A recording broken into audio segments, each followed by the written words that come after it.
Em 1980, na minha Jacareí, nasceu o glorioso Jaque, uma bandeira pra gente seguir. Né? Mas eu gosto mesmo é do refrão, que fala: é na defesa, é no ataque, ninguém segura o nosso glorioso Jaque.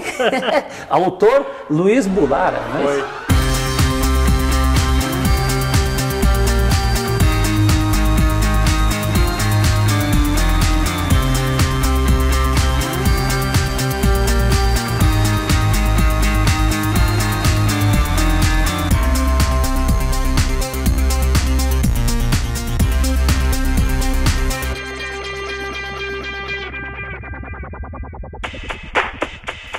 O programa Gente em Destaque vai conversar hoje com Celso Unzelt.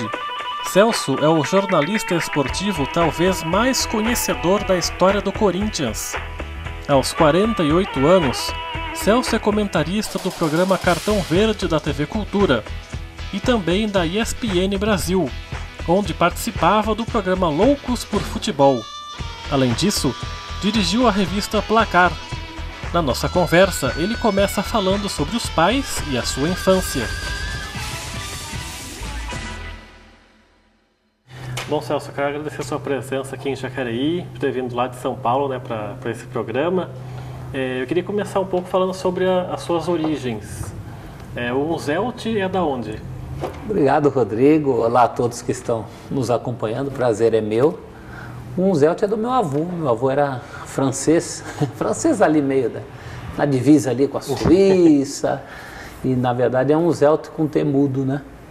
Ele nasceu na França e nós temos muito poucos registros dos antepassados do pai do meu avô para trás. Né? Não sabemos direito, mas a gente sabe que aquela região ali da Suíça, da França, talvez tenha alguma origem alemã, mas a gente fica com a versão francesa, que é a última que a gente sabe. Meu avô chegou ao Brasil no começo do século XX, né? Meu avô e minha avó. A avó Julieta chegou para ser governanta da família Prado, Dona Veridiana Prado, lá de São Paulo, e foi assim que o Unzelt baixou no Brasil. No Brasil é São Paulo? Em São Paulo, sempre São Paulo. Meu avô veio para a capital, conheceu a minha avó é de São José do Rio Pardo. A origem da minha avó é italiana, Sandri, né?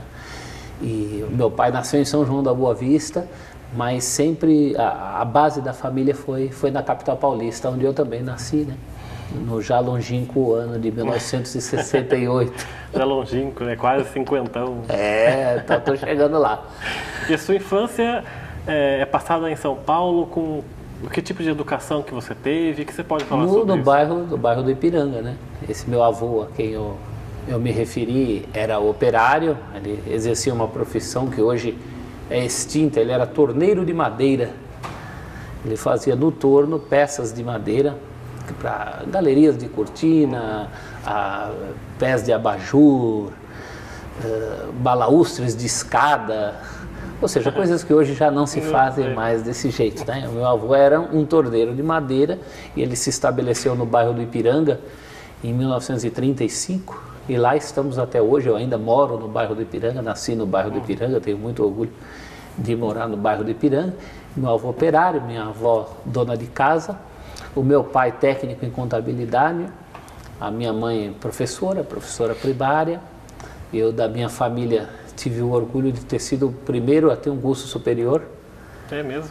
Eu fiz a minha formação, é toda muito simples, né? O ginásio, antigo primário e ginásio, hoje o fundamental, né? Fundamental 1, fundamental 2. Tá? Eu fiz no SESI, nas escolas do SESI, o Serviço Social da Indústria, em São Paulo. O colegial, que hoje é o... Ensino médio? É o ensino médio, né? Hoje é o médio, no meu tempo era o colegial. Eu fiz nas escolas do Estado, numa escola do Estado, especificamente a escola Professor Walter da Silva, do Ipiranga, e tive a felicidade de poder entrar na faculdade logo depois. Não fiz o cursinho, fiz jornalismo na FIAM, as Faculdades Integradas Alcântara Machado, que são do grupo da FMU, né? As Faculdades Metropolitanas Unidas. Me formei em 89, comecei minha vida profissional na Editora Abril. Cheguei a me matricular e começar o curso de História na Universidade de São Paulo, na USP, mas parei 2 vezes porque era justamente a época que eu estava começando a vida de repórter. E você sabe muito bem que um repórter não consegue acumular, é muito difícil, né? Acumular um curso superior. Tem tempo, né? São muitas horas de trabalho, né? Eu já trabalhava na época com esporte, e esporte acontece de quarta-feira à noite, de fim de semana, então foi muito difícil conciliar, mas eu me considero até hoje assim um historiador frustrado, no sentido de não ter o diploma de historiador. Mas né? Você não pretende fazer, mesmo que seja mais para frente? Eu acho que agora está mais difícil. Eu também dou aulas de jornalismo na Faculdade Casper Libero, concluí meu mestrado agora há pouco. Talvez o doutorado sim na área de história, né? Porque o mestrado eu fiz na área de comunicação, seria uma retomada aí com o doutorado na área de história. Mas eu me defino assim, um historiador frustrado, porque eu sou mesmo pesquisador, né? E que tipo de criança você foi? De brincar muito na rua? Ou foi uma criança mais em casa? É curioso, né, que até os 9 anos de idade eu gostava muito, sempre gostei muito de ler, né? Eu seria o que hoje eles chamam o nerd. O garotinho ali fissurado, não em tecnologia, porque não tinha muita tecnologia para a gente fissurar naquela época, mas eu lia muito, gostava muito de histórias em quadrinhos, sempre quis. Eu queria ser desenhista de histórias em quadrinhos. E até os 9 anos de idade, em contraposição ao meu irmão, eu detestava futebol, não podia ouvir falar de futebol.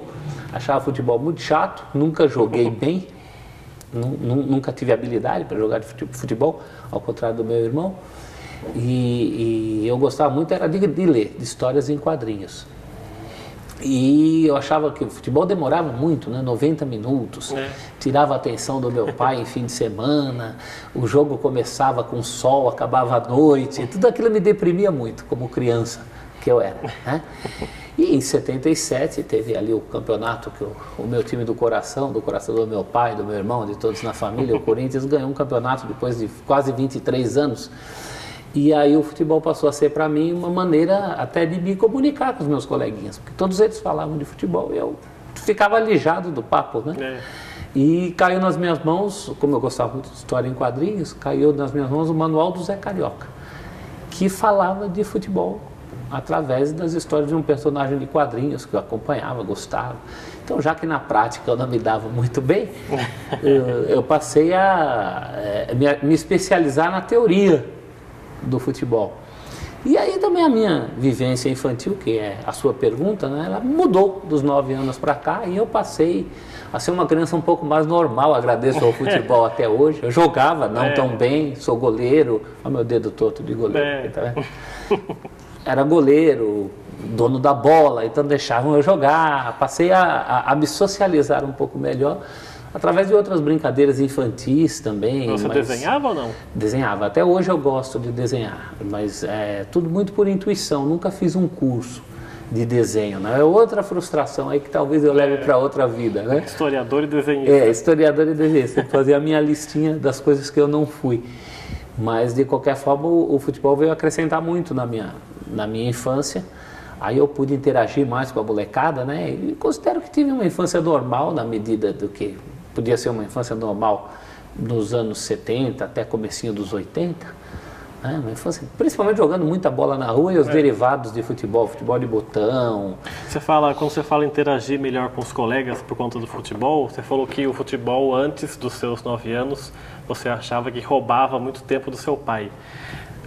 Você, sendo um companheiro do seu pai no futebol, também ajudou nessa relação de vocês dois? Ah, sem dúvida. Eu acho que ajudou não só na minha relação, mas na relação de muita gente da minha faixa etária e mesmo para trás. Hoje os pais são mais abertos com os filhos, eu me considero um pai aberto com meu filho, a gente tem diálogo, tudo, mas até umas gerações atrás, eu também me incluo nessa geração, embora a minha relação com meu pai seja uma boa relação, mas é fato que se não houvesse futebol nós teríamos muito menos assunto, né? Então o futebol sempre foi um catalisador desses assuntos, não só na minha família, mas eu acho que na maioria das famílias brasileiras, a relação pai e filho é um condutor muito importante, né? Pelo menos para mim foi, para muitos dos meus colegas foi, para o meu pai em relação ao meu avô também foi. Eles divergiam em muitas coisas, inclusive no clube de futebol, meu avô era torcedor do São Paulo, e eu acho até que essa paixão por futebol na família vem com o meu avô, né? Meu avô lá no começo do século torcia ainda para o paulistano, meu avô era garçom do Clube Atlético Paulistano, e aí passou a se interessar pelo paulistano, ainda no tempo do Friedenreich. Quando o paulistano acaba e é fundado o São Paulo Futebol Clube, meu avô imediatamente adota o São Paulo como clube dele. Então, na minha família sempre se falou muito de futebol, meu avô, meu pai, e eu resistia a isso, como te falei, até os 9 anos de idade, resistia ferrenhamente, e depois acabei me entregando e contrariando uma frase da minha avó, que sempre dizia para me falar assim, a bola não dá camisa para ninguém, mas no meu caso acabou dando, né? Não. Muito do que eu consegui na vida profissionalmente foi por causa do futebol, que foi o assunto com o qual eu acabei me especializando, já trazendo essa memória afetiva que você muito acertadamente localizou aí na infância. E falando de 77, o que você lembra daquela quinta-feira, dia 13 de outubro? Tudo. Daquela quinta-feira eu lembro do Jornal Nacional, falando do jornal Hoje, antes, à tarde, de uma colega de escola, eu estava no 3º ano primário, professora corintiana, lembro da menina fazendo uma conta, uma brincadeira, em que ano nós estamos? 77. Quantos anos o Corinthians está na fila? 23. Que ano que o mundo vai acabar? Dizia-se que ia acabar em 2000, 77 com 23, 2000, isso prova que o Corinthians vai ser campeão, uma série de coisas, né? Eu, na verdade, comecei a me envolver mais com o futebol. O primeiro jogo inteiro que eu vi mesmo foi o jogo anterior, o do domingo. Se o Corinthians ganhasse aquele jogo, diante de 146 mil pessoas no Morumbi, seria o campeão ali. Eu não fui ao jogo, eu só passo a frequentar estádio aí na febre de 77, mas já em 78, né, um pouquinho maior. Mas eu lembro de ter visto pela televisão o jogo de 77 do domingo, sofrido muito com o Dicá, que era o craque da Ponte Preta, cobranças certeiras de falta.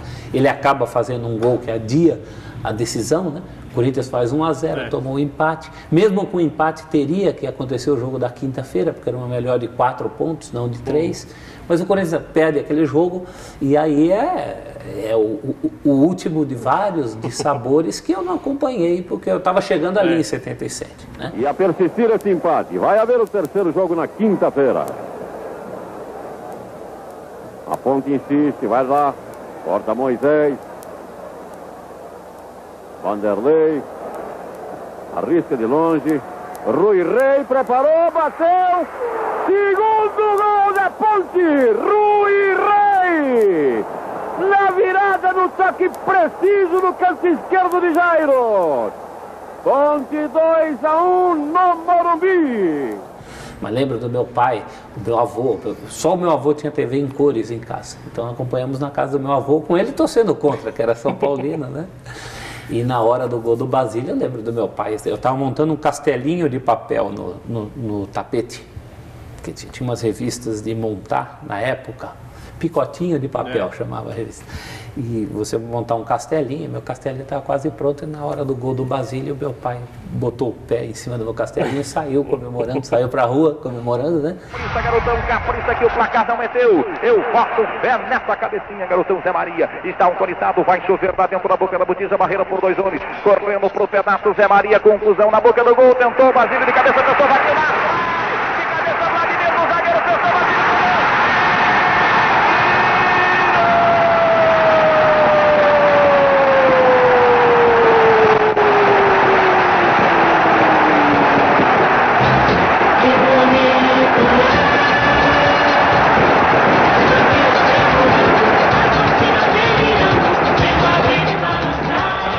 E foi uma Copa do Mundo em preto e branco, né? Que a gente foi para a rua acompanhar justamente as pessoas com bandeiras para fora, carros, vários carros com as bandeiras para fora. Lembro de uma Kombi, uma bandeirona para fora, lá no bairro. Então foi uma coisa realmente impressionante, principalmente para uma criança que estava começando a gostar daquele assunto, daquele evento. E a partir daí você começa a se interessar mais por futebol? A partir sem dúvida. Da frente? Sem dúvida, sem dúvida. Foi ali foi o marco. Aí dali para frente eu me lembro de praticamente todos os jogos do Corinthians, todos os jogos. Se eu estou em casa ouvindo no rádio, se alguém quebrou a perna na família, se é na semana seguinte do aniversário. Eu passo até as minhas referências a partir dos jogos de futebol, especificamente do Corinthians, né, que é o time que eu sempre acompanhei, depois de uma maneira mais ampla de futebol em geral. Mas 77 é mesmo um marco para mim, com 9 anos. Por conta disso, eu posso deduzir que, por exemplo, uma das principais tristezas suas em futebol foi a Copa de 82 no Brasil? Como torcedor da seleção brasileira, sem dúvida nenhuma. Eu nunca tinha me envolvido tanto, eu e acredito que toda uma geração de brasileiros, né? Eu nunca tinha me envolvido tanto com a seleção, nem antes e nem voltei a me envolver depois. 82 é realmente um marco para toda uma geração dos quase cinquentões que nem eu, por um motivo simples, e eu falei isso quando o Brasil finalmente foi tetra em 94, né? Eu tinha 26 anos já, em plena atividade, estava trabalhando, inclusive fechei um pôster para uma editora do Brasil campeão, naquela noite eu estava trabalhando, e eu falava que eu queria tanto era ter sido campeão do mundo com 14, não com 26, uma série de motivos. Né? E especificamente para um corintiano, porque o Sócrates jogava naquela seleção de 82, eu tenho até hoje minha camisa. Era o capitão, né? Era o capitão. Fez o break, saiu o cruzamento, Toninho Cerezo, Valdir, e o Bandeira deu que a bola saiu. O Bandeira deu que a bola saiu. Bateu bem aberto. E o gol de Paulo Rossi. Gol de Paulo Rossi. Dentro da pequena área, fazendo o tiro, fazendo o giro e marcando o terceiro da Itália. Terceiro da Itália, Paulo Rossi. Tem até hoje minha camisa 8 da Topper, daquele material brilhante, né? Aquele amarelo brilhante, aquele calção apertadinho que os jogadores usavam. Hoje o pessoal vê as imagens no YouTube, não entende muito, né? Fala, mas jogar com esse calção apertadinho. Eu tinha toda uma aura naquela Copa do Mundo da Espanha, que foi muito legal de se acompanhar. Eu estava nas férias do ginásio, né? Louco para voltar campeão do mundo, para discutir com os meus colegas na volta das férias, mas infelizmente não foi o que aconteceu, e acho que foi algo que até meio que mudou os rumos, os destinos do próprio futebol brasileiro, né? Futebol arte, acho que começou a acabar ali, né? Sim, começou a ser uma valorização do futebol força, né? Talvez se aquele resultado fosse diferente, mas 82 foi mesmo um marco para toda uma geração, né? E eu ousaria dizer que para mais do que essa geração. Para mim, para eu que não vi.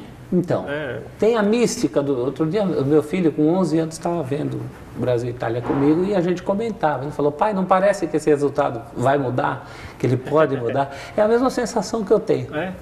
Que eu tenho desde aquele dia. Então foi realmente uma marca para quem gosta de futebol, sem dúvida. 82 foi muito importante. E você começa a se interessar aí pelo jornalismo na adolescência? Tem sempre alguém que se ocupa disso, recolhendo fotografias, recolhendo dados. E eu até brinco com esses amigos, eu falo, nós temos que dar graças a Deus que aqui não é tão valorizado quanto na Alemanha, quanto na Europa. Eu cito a Alemanha porque a Alemanha realmente eles têm um cuidado com isso, né? Ou mesmo a Inglaterra.